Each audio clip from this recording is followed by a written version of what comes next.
el riesgo inminente de la inteligencia artificial no es que nos maten los robots, no es que salga una inteligencia artificial malévola, es que influye en nuestro proceso humano de toma de decisiones y nos empieza a complicar el proceso de ponernos de acuerdo. Y esto que nosotros hablamos como muchas veces como una cosa como que tal vez puede pasar algún día, en realidad estos expertos, 1500 expertos alrededor del mundo, lo ponen hoy como el segundo riesgo para la humanidad más grande.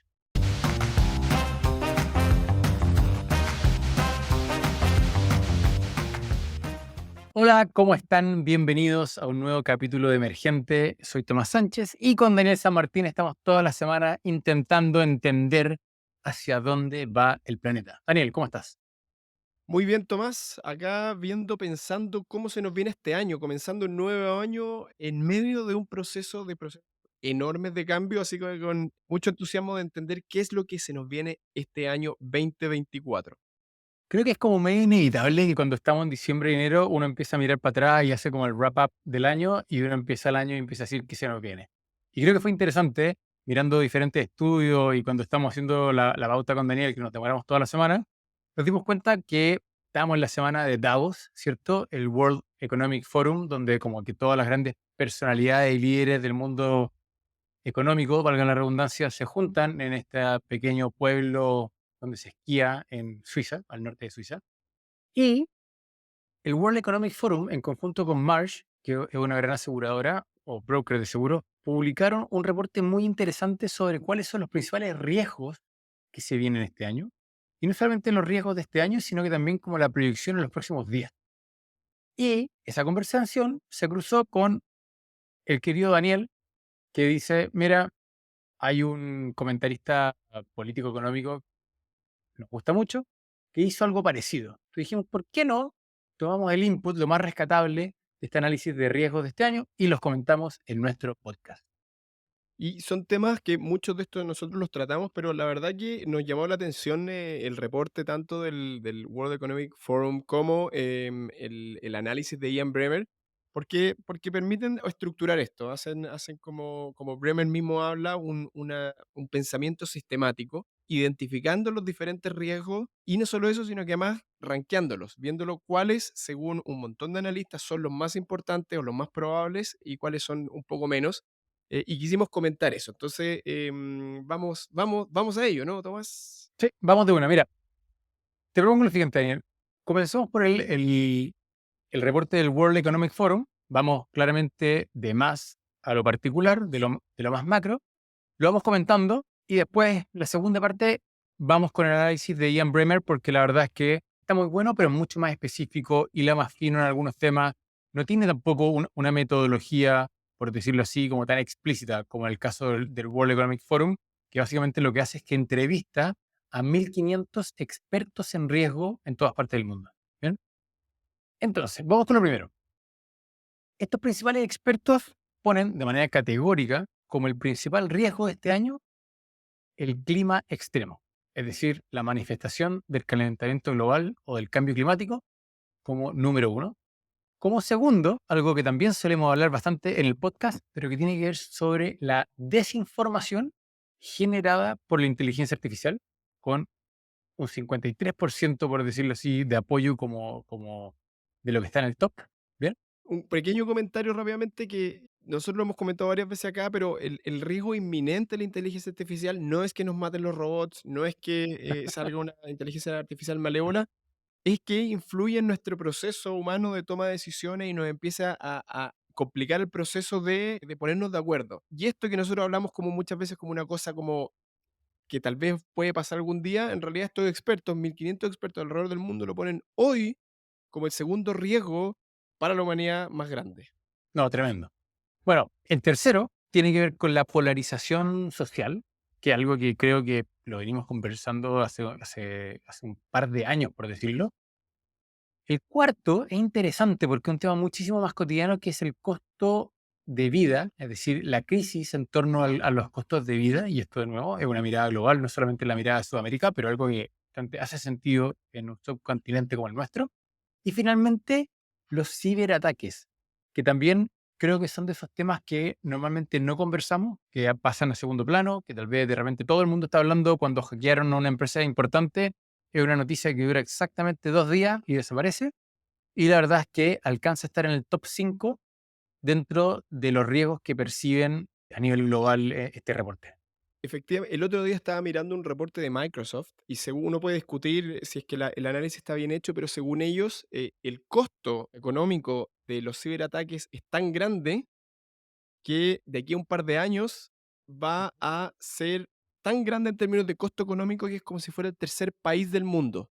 Es decir, ¿En si uno suma serio? todo lo que produce Estados Unidos o todo lo que produce China, si uno sumara todos los costos para el mundo anuales del ciberataque, sería el tercer país del mundo. Es como una manera de dar la referencia de lo enorme que está haciendo este problema y hacia dónde vamos. Y una vez más, no se suele hablar en el día a día, pero la verdad que es un problema a nivel global enorme y que no va a hacer más que incrementarse. Mira, a mí la primera reflexión que me pasa cuando veo este top 5, y lo voy a repetir, clima extremo, desinformación por inteligencia artificial, polarización social, costo de vida y ciberataques, es que es inevitable pensar como los que se quedaron fuera, o es inevitable pensar que probablemente hace 5 años atrás solamente no se nos habría ocurrido que estos eran los principales riesgos. O sea, pensemos que no estamos hablando de inflación, no estamos hablando de recesión económica, no estamos hablando ni siquiera de migración, ojo, y no estamos hablando de contaminación, que tal vez hubiesen sido los clásicos riesgos, los clásicos problemas con los que se enfrentaba la humanidad, y que son riesgos que hoy día estos expertos recién los ponen entre el número 6 y 10, pero cuando empiezan a mirar hacia 2 años plazo. Entonces, creo que es interesante, un poco a propósito de lo que nos gusta en este podcast, ¿cierto? De comentar cómo está cambiando el mundo. Que el mundo no está cambiando solamente en las tecnologías y las cosas que se nos dan de manera cotidiana, sino que también en los riesgos que nos acechan. Y otro comentario a mí me llama la atención, es algo que repito, pero que acá queda constatado, lo desalineado que está la prensa, los medios, con los verdaderos peligros, si tomamos esto como una referencia de lo que realmente amenaza al mundo desde un punto de vista más analítico. O sea, uno ve muy poco en los periódicos ciberataques o la polarización de la sociedad, y uno lo que ve en los medios es la guerra, o la delincuencia o incluso la crisis económica, pero la verdad que hay un desalineo entre este análisis, que está hecho, repitamos, por 1.500 expertos a nivel global y lo que vemos en la prensa en el día a día. Y eso nos lleva una vez más a la misión de este podcast de tratar de darle esta mirada un poquito más analítica de cuáles son los temas que realmente están configurando el futuro. Claro, es que yo creo que es muy bueno el punto que tú decís, Daniel, porque la verdad es que cualquiera de nosotros en su vida cotidiana no está preocupado de los ciberataques o no está preocupado de la polarización social, ¿cierto? Son temas bastante conceptuales, son temas que son muy, de alguna manera, como de conversación de élite, son temas que de nuevo, no llenan el día a día de una persona, ¿cierto? No están presentes cada semana en la conversación de una familia, en la sobremesa, pero justamente cuando aparecen los expertos y dicen, bueno, ¿qué realmente puede cambiar nuestras vidas? Son estos temas. Y lo segundo que a mí me parece interesante es justamente la evolución, porque cuando miramos este reporte, que a todo esto tengo que decir, se los recomiendo, la verdad es que es un informe muy completo, cuando uno mira un poquito más a largo plazo y le preguntan a estos mismos expertos, ¿cuáles crees tú que van a ser los impactos más severos? No tal vez este año o el próximo, pero a 10 años plazo, cambia completamente la configuración y el top 4 se transforma en problemas ecológicos, en problemas de eventos climáticos, en problemas de alguna manera, los equilibrios de los sistemas ecológicos en la Tierra, de la biodiversidad y el potencial colapso de algunos ecosistemas naturales, de la escasez de recursos naturales en muchos lugares. Y después viene seguido, por decirlo así, con un set de problemas tecnológicos, justamente desinformación, los problemas derivados de la inteligencia artificial, temas de ciberseguridad y después temas sociales como la migración y la polarización. Pero es interesante que cuando miramos a largo plazo, los problemas son ecológicos, derivados de la tecnología y problemas sociales, pero sociales, ¿cómo decirlo? No son como tal vez los problemas sociales que estábamos pensando hace 20 o 10 años atrás, que tenían que ver tal vez con pobreza, con desigualdad, con otros problemas. No, estamos hablando de migración y de polarización. Y de hecho, uno podría argumentar que a pesar de que son efectivamente sociales, son causados por los otros dos grandes drivers, La migración, en parte, es lo que se prevé que con el cambio climático, hay según algunas estimaciones, más de 500 millones de personas van a tener que moverse. Entonces, esto que vemos hoy día de movimientos por razones económicas en Estados Unidos o en Europa, de África a Europa, queda empequeñecido por las proyecciones de las migraciones que van a haber por cambios climáticos. Por lo tanto, finalmente el origen también viene siendo cambio climático. Y el segundo tema social, que es la polarización, uno podría argumentar que también tiene una causa que es, en este caso, tecnológica. Entonces, finalmente, los Sí. top 10, si lo miramos con ese lente, los 10 grandes peligros de aquí a día, perdón, los 10 grandes riesgos de aquí a 10 años tienen básicamente dos causas, o razones ambientales o razones tecnológicas, básicamente inteligencia artificial. Claro, pero también incluso la polarización, que no está ahí rankeado en al principio por los temas de migración, hoy día ya lo sufrimos. Es decir, Latinoamérica ha sufrido por los 7, 8 millones de migrantes venezolanos. Claramente no es su culpa, sino que ellos han sufrido los costos de un régimen que ha empobrecido al país, pero el resto de los países de Latinoamérica, cuando se ven enfrentados a una población migrante que de alguna manera le mete presión a los servicios sociales, uno entiende lo complejo que es. Y si eso el día de mañana, como bien decía Daniel, lo exponencializamos por fenómenos de sequía, por fenómenos de inundación, por algún otro tipo de conflicto bélico, lo que sea, estamos en un mundo muy complicado. Lo otro que me llama la atención de esta proyección a 10 años es la completa ausencia en este top 10 de guerras o de conflictos interestatales. Mm. Nosotros en este podcast hablamos muchas veces del riesgo que conlleva el ascenso de China, que China está alcanzando en poderío a Estados Unidos, que se conforme este mundo multipolar. Vemos frente a nosotros múltiples guerras o múltiples conflictos que se han ido abriendo en los últimos años, un choque o un choque entre Europa o la OTAN y Rusia, un choque en Medio Oriente, un probable conflicto en Corea, un probable conflicto en Taiwán, pero no pareciera estar esto en vista de estos expertos como al menos entre los 10 primeros riesgos, lo cual llama la atención. Pero ojo, en la mirada a 2 años sí está. Es decir, en los conflictos Sí. armados entre estados aparece como el número 5 en la mirada hace 2 años, y cuando miran a 10 pasa que baja al 15. A mí me tinca, y esto es simplemente una interpretación, que puede ver con el peso que uno le da a otros fenómenos que terminan de conformarse, madurar y tomar peso, que es como toda la crisis climática y todos los derivados que pueden ser de los problemas de la tecnología, porque justamente creo que vale la pena hacer el punto. Acá somos dos personas optimistas con respecto a todo lo que nos puede entregar la inteligencia artificial, pero todos sabemos que justamente si es que eso se maneja mal, puede conllevar tremendos riesgos. Dicho eso, a mí, permítanme, me sigue sorprendiendo la cantidad de temas que quedan fuera, es decir, temas de deuda, temas de escasez de trabajo o de desempleo, temas incluso de pandemia o problemas biológicos y cosas por el estilo, temas de, no sé, erosión de los derechos humanos, enfermedades crónicas. Creo que hay un montón de otros temas que tal vez en otras ocasiones hubiésemos estado hablando de ellos, incluso ataques terroristas, está último de la lista en la proyección a 10 años. Número treinta Número, y número, cuatro Exactamente.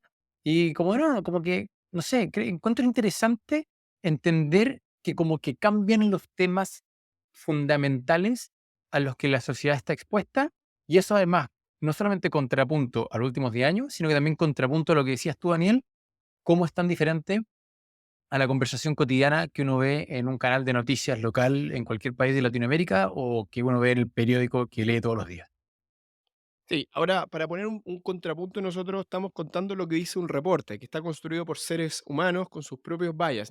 Acá obviamente no hay una bola de cristal y hay que entender que la gente que hace este reporte son expertos en riesgo a nivel global que tienen sus propios bias. Entonces, por ejemplo, ponen el desempleo en el nivel muy bajo porque ellos lo que están haciendo es viendo cómo esto o el ejercicio que se hace es ver cómo estos diferentes factores pueden incidir en riesgos de las empresas o riesgos de los países. Y tal vez si uno hiciera esta misma encuesta de cuáles son los riesgos que a ti más te preocupan de aquí a 2 años, a 10 años, a otro tipo de población, el orden sería diferente. Entonces hay que tomar, como se dice en inglés, con un grano de sal, a pinch of salt, estos resultados que vienen de seres humanos con bias, perdón, con sesgos, y que lo hacen desde cierta posición. Entonces, a tomar esto como una referencia, no como una verdad absoluta de cuáles son realmente los riesgos de aquí a 2 y 10 años.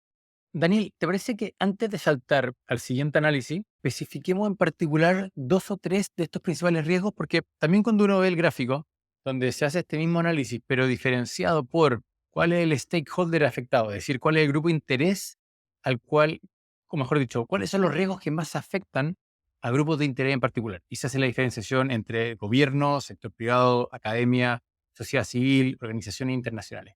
Y si bien se rebaraja un poco el naipe, sigue paseando que eventos climáticos extremos sigue estando siempre en el top 2 para todos. La desinformación también está en el top 2 para todos. Y en la gran mayoría el top 3 siempre es la polarización. Entonces, ¿te parece que toquemos brevemente estos tres para hacer una reflexión en lo que de alguna manera le está poniendo el peso el Sí, World Economic Forum? sí. Vamos entonces, ¿con cuál partimos? Yo partiría con la desinformación, que tú antes hiciste el comentario de que esto es un derivado de la tecnología. Y creo que vale la pena explicarlo. Un fenómeno al que hemos estado expuestos de alguna manera en los últimos 10, 15 años, desde que se masificaron las redes sociales, es que quienes hacen publicidad en redes sociales les va a ir mejor en la medida de que usted mire más el contenido o sea más adicto a su red social. Y lo que se han dado cuenta estas grandes empresas, que de alguna manera, lo vamos a decir de manera fea, pero su trabajo es que usted sea adicto a la red social, es que incitan sentimientos más que, por decirlo así, razones. No le van a mostrar a usted lo que a usted más le conviene o no le van a mostrar a usted lo que más necesita.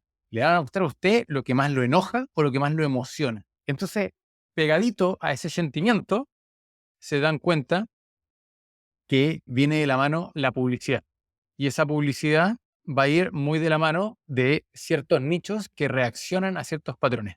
Pues bien, cuando esa publicidad llega al mundo político, las grandes campañas se han dado cuenta de que es mucho más movilizador el miedo, el plantear un enemigo, el generar confrontación y el generar una serie de mensajes que son mucho más efectivas en la dinámica, en la atracción, en lo que se llama el engagement en las redes sociales y por lo tanto se genera un loop que se autorrefuerza constantemente para que a usted cada día más le lleguen este tipo de noticias y al mismo tiempo para que quienes están a cargo de generar estos mensajes tengan una tendencia a elegir ese tipo de mensajes más confrontacionales, más que un mensaje de esperanza, de virtud o de las cosas buenas de tal o cual candidato.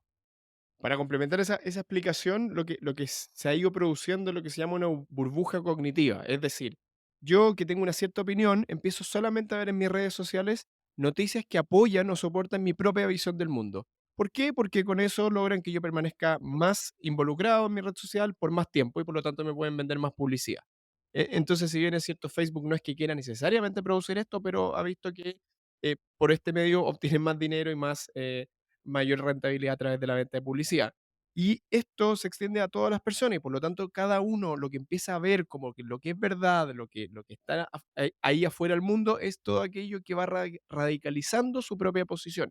Y esto se ha medido, esto no es un invento que estamos haciendo acá, se ha medido como con el correr de los años las personas nos vemos cada vez más radicalizadas en nuestras opiniones, que al principio eran mucho más mesuradas y ahora son más radicalizadas y esto, por supuesto, que genera un problema de que, por ejemplo, políticamente lo que se ha observado es que las posiciones políticas se han ido radicalizando, la gente de derecha es cada vez más de derecha, la gente de izquierda es cada vez más de izquierda, y esto evidentemente supone un daño para crear sociedades cohesionadas, crear sociedades que funcionen basadas en el debate democrático, y por lo tanto, lo que hacia adelante, con herramientas de inteligencia artificial cada vez más desarrolladas, lo que se prevé es que este efecto vaya siendo cada vez más acuciado y por lo tanto este problema de construir una sociedad cohesionada se va volviendo cada vez más grande. Claro, acá hay dos fenómenos que se combinan. Uno, como explicaba Daniel, que uno se empieza a meter en unas burbujas digitales que solamente te muestran lo que tú piensas, y antes a uno le pasaba que salía más a la calle, leía un periódico más neutral y se encontraba con diferentes visiones y era capaz de sopesarlas. Y si el día de mañana a ti se te ocurría empezar a pensar que la Tierra era plana, te ibas a encontrar con tres tipos en la calle que te iban a decir, no seas estúpido, y si te iba a olvidar la opción de que la Tierra era plana. Pero el día te pasa de que te metes en un videíto detrás de otro videíto y te metes en una comunidad de los 1000 tipos en el mundo que piensan que la Tierra es plana y terminas convencido y no sales de esa burbuja. Y por otro lado, lo que decía Daniel, el riesgo de la inteligencia artificial, cuando es capaz de suplantar o falsear la voz de alguien, es tremendo. Entonces, el día de mañana yo quiero armar un escándalo con un candidato y todo lo que tengo que hacer es hacer un fake de este candidato diciendo alguna barbaridad 2 días antes de la elección y todo cambia. Que de hecho acaba de pasar en una elección, no me acuerdo en qué país, pero lo leí hace un par de días atrás. Bueno, pasemos al siguiente, para que no nos alarguemos mucho. El Sí. segundo tema tiene que ver con los eventos extremos climáticos, ¿cierto? Y aquí la reflexión que creo que es más pertinente es entender de que si esto se empieza a transformar en una constante, de alguna manera la polarización del efecto es una norma y por lo tanto uno tiene que diseñar la infraestructura de un país para estar preparado para esos eventos extremos. Es decir, cuando antes había un ministro de Obras Públicas que planificaba un puente para soportar de alguna manera la lluvia de 15, de 20 años, decía, mira, tan caro soportar un aluvión que prefiero construir un puente nuevo en 20 años más cuando llueva demasiado como fuera de todo gráfico. ¿Bien? Y hoy día lo que estamos empezando a mirar es que probablemente ese aluvión extremo va a suceder cada 2 años. Entonces ahí tu estrategia de cómo construyes tu obra pública cambia completamente. Y si eso lo pensamos para cómo se hace el urbanismo de las ciudades, cómo se hace la alcantarilla, cómo se construyen las casas, cómo se prepara todo, chuta, es bien complejo pensar que hay que repensar la infraestructura para estar preparado para eventos extremos o incluso para decir, sabemos que se va a inundar esta ciudad una vez al año. Uf, Eso me lleva a pensar que acá uno puede como dividir el análisis en dos, con lo que está pasando con el cambio climático y estos eventos extremos.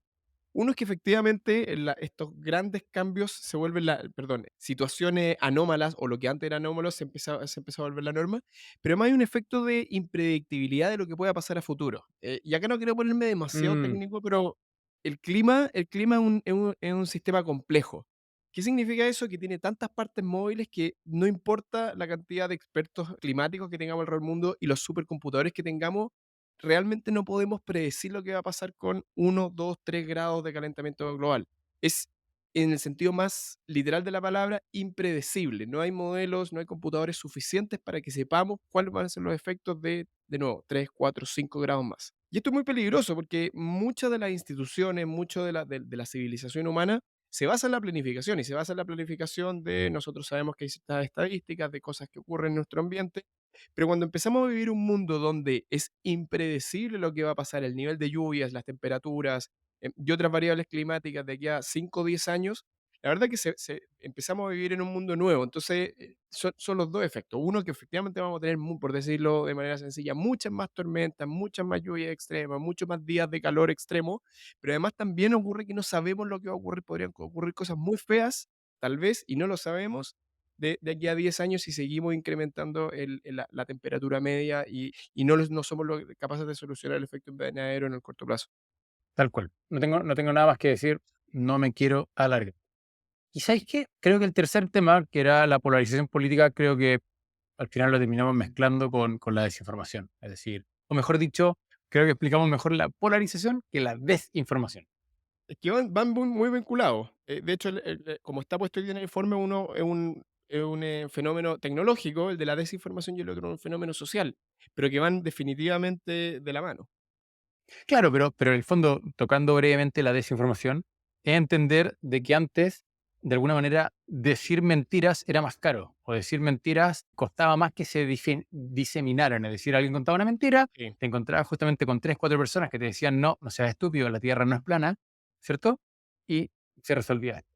Pero hoy día nos damos cuenta que las mentiras sí se diseminan, ¿cierto? Y muchas veces aparece un meme o aparece un video falso, un deepfake o algo, y es capaz de hacerse viral y tal vez se desmiente, pero se desmiente 24 horas después. Y cuando se desmiente 24 horas después, como dicen por ahí, el daño ya está hecho, ¿cierto? Exactamente, no, uno lo podría conceptualizar como que la capacidad técnica para mentir o para mal informar ha mejorado. Ahora es más barato y más efectivo mentir o manipular, si se quiere.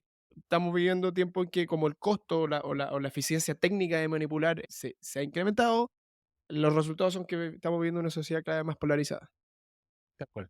Pero insisto, creo que también hay un tema con la desinformación en sí, antes de tocar el tema de la polarización, porque cuando te pasa de que cuando la gente tiene que realmente poder tomar decisiones, ya sea por quién votar, o qué producto comprar, o con qué alimentarse, o qué es saludable y qué no, se encuentra con una cantidad de memes, con una cantidad de videos hechos por cualquiera. Uno le cuesta poder entender si es que realmente la persona que está hablando es una autoridad en el tema, no sabe o no sabe. Y día por medio uno ve más de alguien que se cree experto porque leyó 3 memes. ¿Bien? De Y acuerdo. leíste 3 memes, hiciste tú sin querer queriendo una interpretación de lo que decía el meme y te quedaste con una idea que no tiene ningún fundamento. Y eso, la verdad Okey. es que es preocupante. Oye, pasemos al reporte de EuroAsia, ¿te parece? Sí. A tu querido amigo Ian Bremmer. Sí, yo la verdad que me tengo una fascinación por los análisis de Ian Bremmer, porque la verdad que creo que son muy lúcidos, y ayudan a entender un poco en la dirección que vamos. Y este es el reporte que habla también de los riesgos del 2024. Obviamente algunos se repiten, pero otros no. ¿Te parece que vayamos viendo muy rápidamente los riesgos que Ian Bremmer identifica que no hemos comentado hasta ahora en los del World Economic Forum? Sí, sin duda, porque claro, hay un cierto overlap, de alguna manera se solapan algunos de los que comentan uno y el otro, pero claro, no vayamos por todo, o si no, Sí, este podcast va a ser muy largo. no, no, vamos rápidamente. El primero que él habla, que está muy relacionado con lo de la polarización, él lo enfoca de lo complicado, y esto se vincula con nuestro podcast pasado, del rol de las empresas. Lo complicado que es para las empresas hoy día generar su imagen. Una parte muy importante del marketing tiene que ver con ser capaz de coincidir con los valores del público objetivo, con las preferencias del público objetivo. Y hoy día lo que está pasando es que estas preferencias, estas visiones están tan polarizadas que las empresas tienen que o bien tomar partido por un lado muy extremo e identificarse de manera muy clara con valores, por ejemplo, de derecha o de izquierda, o simplemente se quedan paralizadas sin ser capaces de interpretar estos valores crecientemente polarizados de las personas. Entonces, es un análisis que me parece interesante y ahora ver que dice, mira, esta polarización además genera un peligro o esta consecuencia inesperada en el marketing de las empresas. Sí. Bueno, no puedo estar más de acuerdo. Además que creo que justamente, como bien lo expliqué en el capítulo pasado, hay incentivos desde los stakeholders de las empresas para que las empresas tomen posición de una u otra forma, pero creo que también Ian Bremmer le pasa escribiendo esto desde Estados Unidos, donde de alguna manera la polarización es aún más brutal y donde, por ejemplo, uno ve como los medios, es decir, los canales de televisión, los diarios, toman una posición muy dura. Es decir, no es solamente una posición social o ética, sino que toman una posición partidaria. Y yo Es creo verdad. que en lo que está yendo Ian en este reporte es que va hacia allá. No es solamente de que tomen una posición de alguna manera ética, que respalden una causa, de que tengan una forma de hacer las cosas, de que planteen un propósito, sino que toman posiciones partidarias. Y ahí, cuando uno dice, voy a comprar mi mantequilla porque es de derecha, o voy a comprar mi mantequilla porque es de izquierda, uh, qué feo se pone, ¿no? Sí, Yo por lo lo hemos menos visto. no es parte del análisis o el pronóstico que hago en el libro. Y de hecho esto lo hemos visto y esto sí que nos abre una caja de Pandora, por lo tanto, ni siquiera me contesta esto más porque, pero lo hemos visto en la universidad. En la universidad ahora han tenido que tomar los rectores y las rectoras partido por ciertas posiciones, lo cual ha generado un montón de conflictos. Entonces, no solamente empresas, sino que instituciones públicas o en general líderes se han visto obligados a tomar partido por uno u otro set de valores, lo cual genera un montón de... Discúlpame, pero aquí sí te voy a responder. Hablando de los riesgos, creo que es impresionante que acá el principal riesgo es la pérdida de libertad de expresión. Es decir, toda esta parte de la polarización con la desinformación, lo que terminan haciendo es lo que tú bien explicabas, de que los rectores de las universidades tienen que tomar posición por temas que antes no debiesen haber tomado. Es decir, la gracia de la universidad es la unión en la diversidad. Es decir, es un espacio donde caben visiones divergentes, pero que estamos todos juntos para discutir y que salgan otras nuevas que nos van a ayudar a encontrar nuevas soluciones y nuevas ideas, ¿cierto? Y hoy día no. Hoy día, al parecer, tenemos nuevas generaciones o tenemos extremistas por aquí y por allá que te obligan a ti institucionalmente a tomar una posición cuando la gracia de esta institución llamada universidad es que no tomaba una. Vamos con el Sí. siguiente.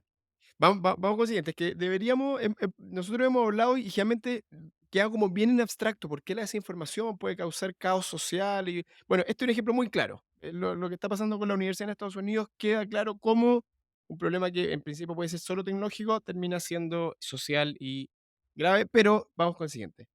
El siguiente riesgo que identifica Bremer, que en realidad yo no entraríamos en detalle, es que este año se viene El Niño, como dicen los Sí, americanos. no, saltemos La al niño. corriente del Niño, que básicamente va a tener influencia importante, sobre todo en Latinoamérica y el sur de Asia. pero yo Sí. creo que cae Next, dentro de la órbita del riesgo ambiental climático. que habíamos trabajado.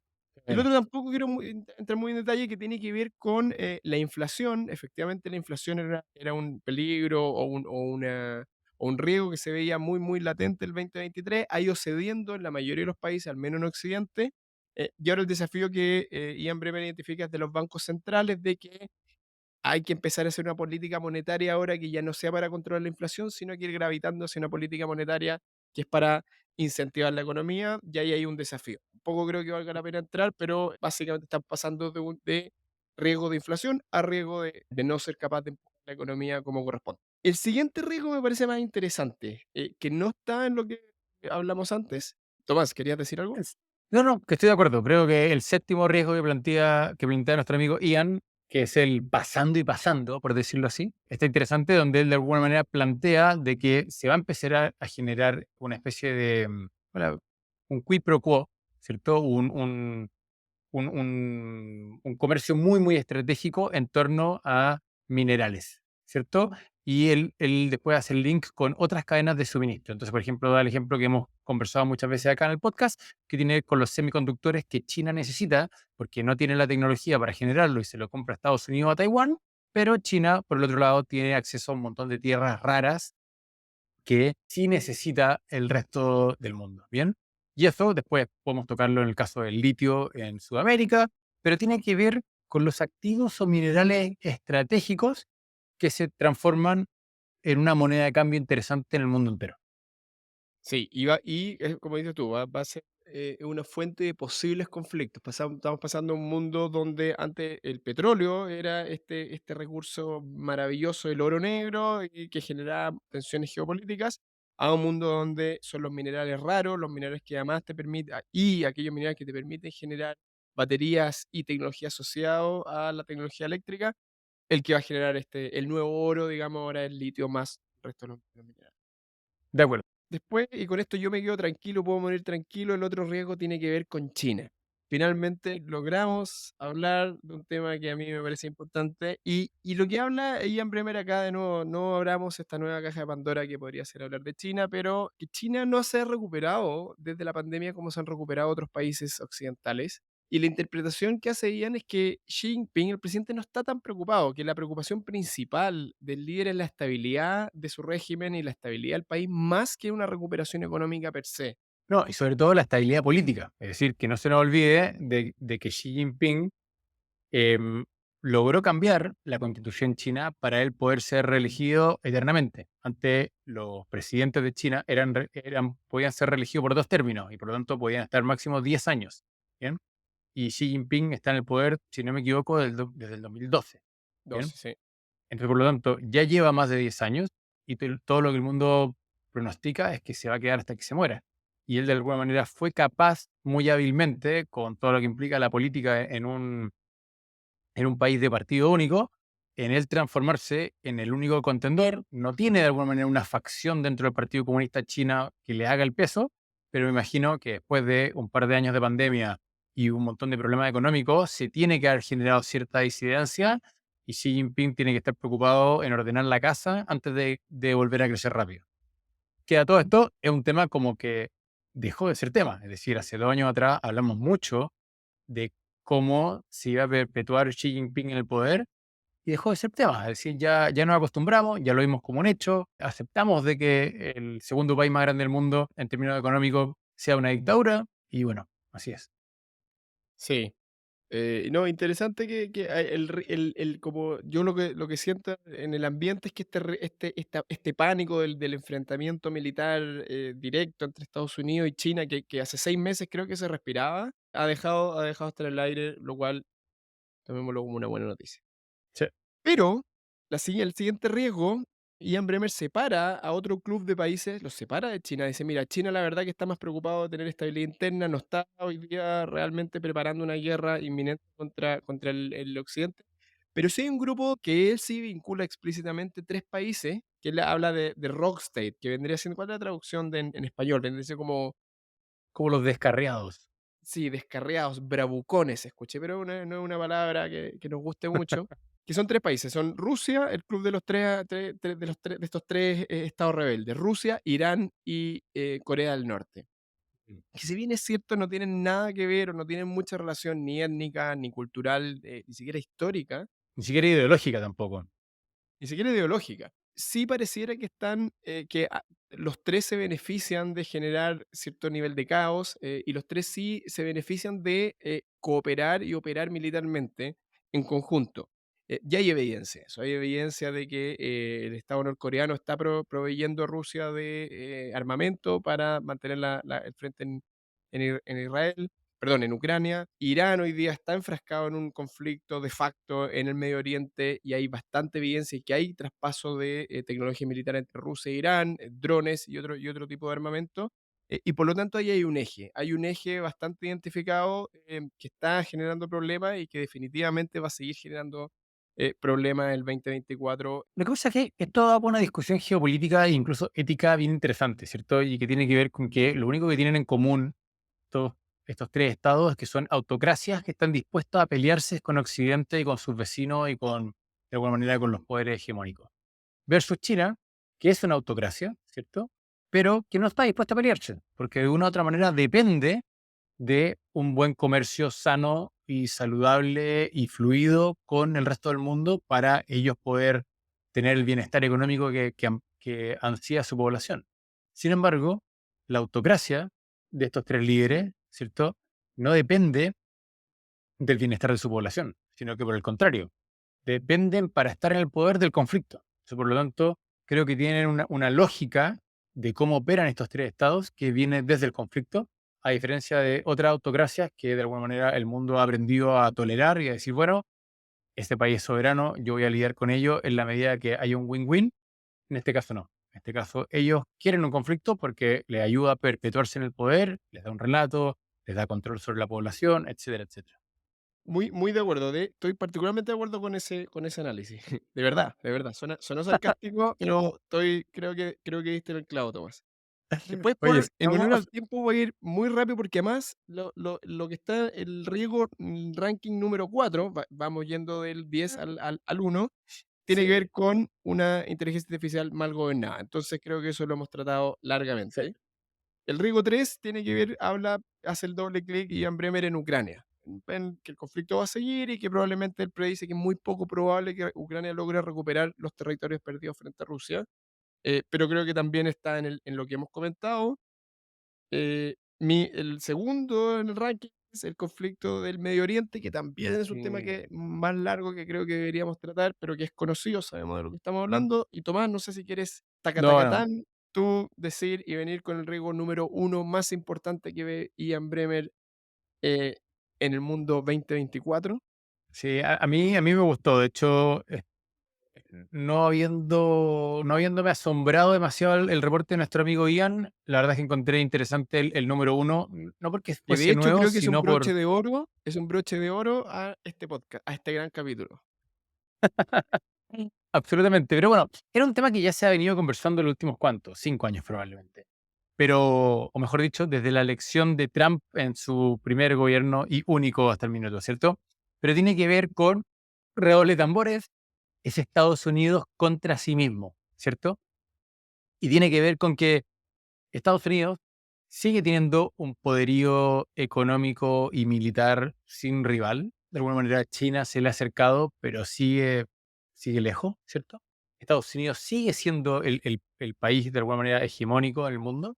Sin embargo, el nivel de polarización de sus élites y también de sus bases y los votos y el no entendimiento y el no avance y de alguna manera incluso como la degradación de su democracia y su sociedad es un tema para preocuparse. De hecho, Estados Unidos, si no me equivoco, es el único país de la OSD o países desarrollados que ha bajado su índice de calidad de vida y su índice de expectativa de vida, que de una otra manera te habla de cuán erosionado tiene que estar la sociedad, pero de nuevo todo esto Ian lo toma principalmente desde un punto de vista político, es decir, cómo efectivamente hoy día republicanos y demócratas no pueden hablar entre ellos, cómo se genera esta polarización, como hablábamos antes, a un nivel extremo que llega en los canales de televisión e incluso en las universidades, y cómo incluso, y este es un gráfico interesante que muestra, cómo ha caído la confianza en las diferentes instituciones. Es decir, cómo los norteamericanos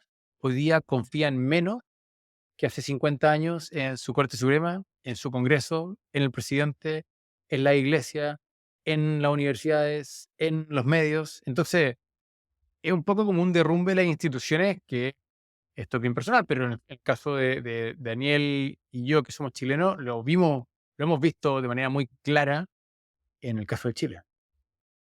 Sí, y para ir cerrando ya, a mí yo encontré bien interesante en el reportaje. Hay un reportaje, un video que de hecho vamos a compartir aquí en la descripción del video el link. Pero Ian Bremer comentaba de manera muy ilustrativa, mira, cuando yo me junto con los principales líderes de la seguridad americana, de la inteligencia de Estados Unidos, y yo les pregunto cuál es su miedo más grande, cuál es el riesgo que ustedes enfrentan.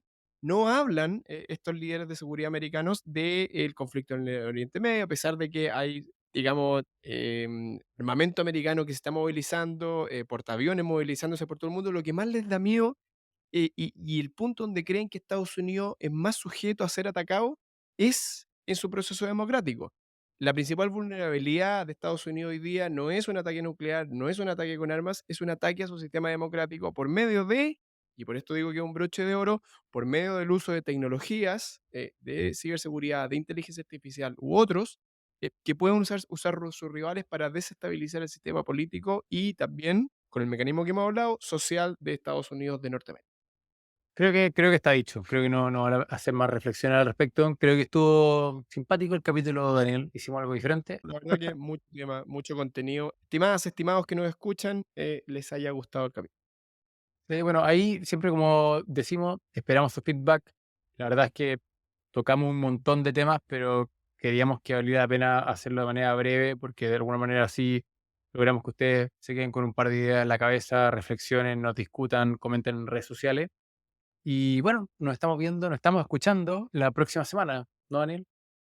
Así es, un gran abrazo a todas y todos en todos los lugares del mundo donde estén.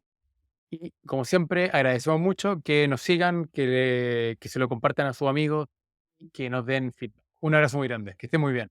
Chao, chao.